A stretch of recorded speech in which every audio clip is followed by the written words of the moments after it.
যদি কোনো জায়গায় ইজতেমা হয়, যেমন টঙ্গীর ইজতেমা সম্পর্কে আমাদের ভাই বললেন যে ওখানে কিছু সাংবাদিকরা গিয়ে জিজ্ঞেস করছে, ওটা আমিও শুনেছি, সেই জন্য একেবারে যখন নিজেই শুনেছি তো এটা বিশ্বাস তো করতে হবে। জিজ্ঞেস করছে যে আপনারা এখানে কেন আসেন, এই খেদমত করেন, এখানে হাজির হন। বলছে আমরা গরিব মানুষ, যেহেতু মক্কা যেতে পারি না হজ করার জন্য, তো এখানে আসলে মনে করি যে এখানে হজের সওয়াব হবে।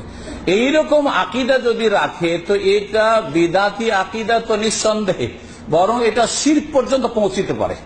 আল্লাহর হজের সাথে তাদের বিদাতি কাজকর্মগুলিকে শরীক করলো, হ্যাঁ ওই রকম করলো, তো এটাতে বিধানগত শিরক রয়েছে।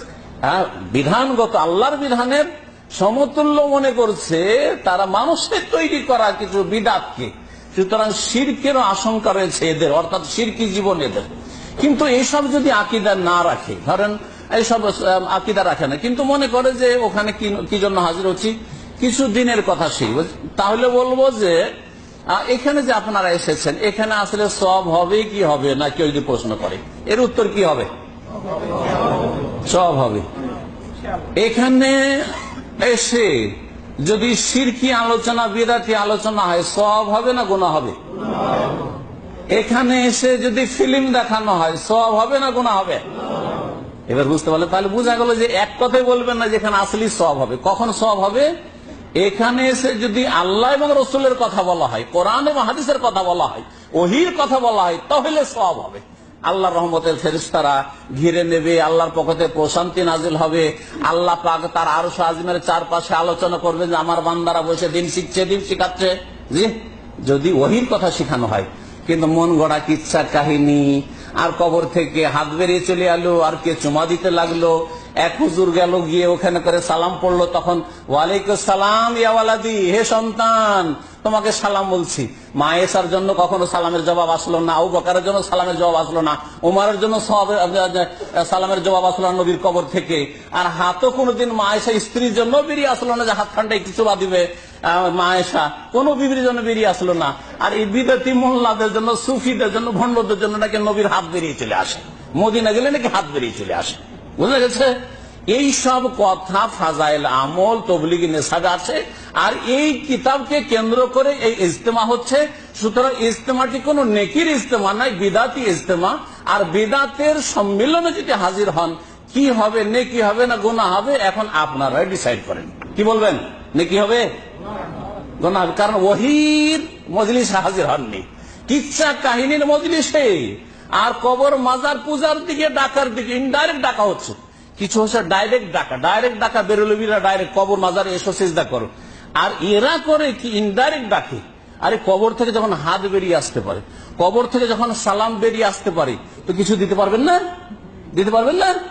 অবশ্যই দিতে পারবেন, অবশ্যই দিতে পারবেন। তার যখন দিতে পারবেন তো চাইতে পারবো না? অবশ্যই চাইতে পারবো। সুতরাং নবীর কবর কাছে এসে চাও। বোঝা গেছে? তারপরে রুটি, এই রুটিরও কিসসা আছে।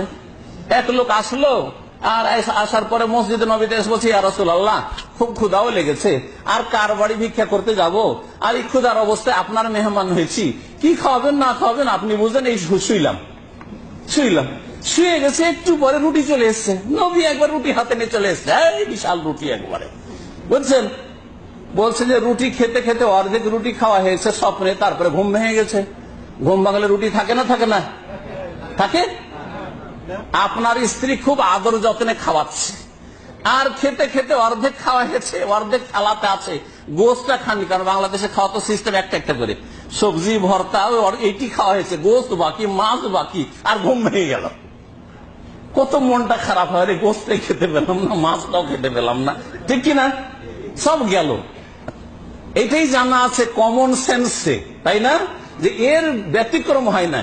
কিন্তু নবীর কবর থেকে যে রুটি উঠে আসছে, নবী নিয়ে আসছেন জাগ্রত অবস্থা, বলছে যে বাকি আধি রুটি মেরে হাত মে থি, অর্ধেক রুটি জাগ্রত অবস্থা আমার হাতে, তখন জেগে জেগে খেলাম। তো এই সব শিক্ষা ফাজাইল আমলে তবলিগি জমাতে দেয়। এই শিক্ষা দিলে কি শিখবে? শিরিক শিখবে না? যে নবীর কবরের কাছে গিয়ে বালা মুসিবত আছে, চাইবো রুটি যদি সে পেতে পারে তো আমি রোগ ভালো করা পাবো না, রুটি যদি পেতে পারে তো আমি চাকরি পাবো না, রুটি দিতে পারে তো আমি স্বামী পাবো না, স্ত্রী পাবো না, চাইবে কি চাইবে না? তাহলে ইনডাইরেক্ট এরা শিরকের দিকে ডাকে।